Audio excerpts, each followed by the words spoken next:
I request Sri Venkatramana Reddy garu.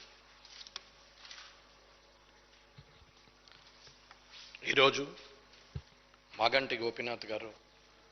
ఈ శాసనసభలో లేకపోవడం అనేది నిజంగా దురదృష్టం. మొట్టమొదటిసారిగా ఎన్నికైన నేను ఆయనను కొద్ది రోజులుగానే చూస్తున్నటువంటి వ్యక్తిగా, ఆయన ఎన్టీ రామారావు గారికి అభిమానిగా ఉన్నప్పుడు ఆయన పెట్టిన కటౌట్స్ని కూడా చూడడం జరిగింది. మాగంటి గోపీనాథ్ గారు 1963లో జన్మించి వెంకటేశ్వర ట్యూటోరియల్స్లో చదువుకొని ఉస్మానియాలో పట్టా పొందిన తర్వాత తెలుగుదేశం పార్టీలో ఎన్టీ రామారావు గారితో పనిచేయడానికి ముందుకొస్తూ విద్యార్థిగా అక్కడే తెలుగు దేశం యువజన విభాగానికి ఉంటూ హైదరాబాద్ అర్బన్ డెవలప్మెంట్ అథారిటీలో ఆయన సభ్యుడిగా కొనసాగుతూ, అలాగే 2014 వరకు రాజకీయాల్లో సుదీర్ఘంగా ఉంటూ 14లో మొట్టమొదటిసారిగా ఈ శాసనసభకు ఎన్నికై 2018లో తిరిగి మరొకసారి 2023లో మూడవసారి హ్యాట్రిక్ చేస్తూ ఈ శాసనసభలోనే ఆయన 3 సార్లు గెలిచిన వ్యక్తిగా నిలుస్తూ జూబ్లీహిల్స్ నియోజకవర్గానికి ఎనలేని సేవలు చేస్తున్నటువంటి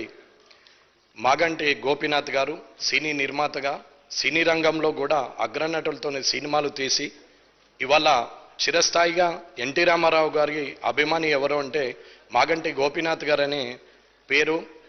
ఉండే పరిస్థితిలో, అలాగే రాజకీయంలో కూడా ఆయన చిరస్థాయిగా ప్రజల గుండెల్లో నిల్చుండిపోయి ఆనాడు ఎన్టీ రామారావు గారితో రాజకీయ అరంగేట్రం చేసి ఇప్పుడున్న కేసీఆర్ గారితో 10 ఏళ్ళు ఈ శాసనసభలో సభ్యుడిగా ఉంటూ ప్రస్తుత శాసనసభలో కూడా సభ్యుడిగా ఉన్నటువంటి గోపీనాథ్ గారు ఈరోజు లేకపోవడం దురదృష్టకరం. అలాగే ఆయన సతీమైనటువంటి సునీత గారికి, అలాగే వారి 3 పిల్లలకి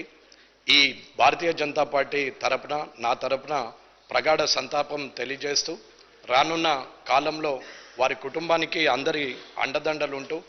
సౌమ్యునైనటువంటి వ్యక్తి, ఆ వ్యక్తికి చిరస్థాయిగా నిలిచిపోయే పరిస్థితిలో ఉంచాలని కోరుకుంటూ వారి ఆత్మకు శాంతి కలగాలని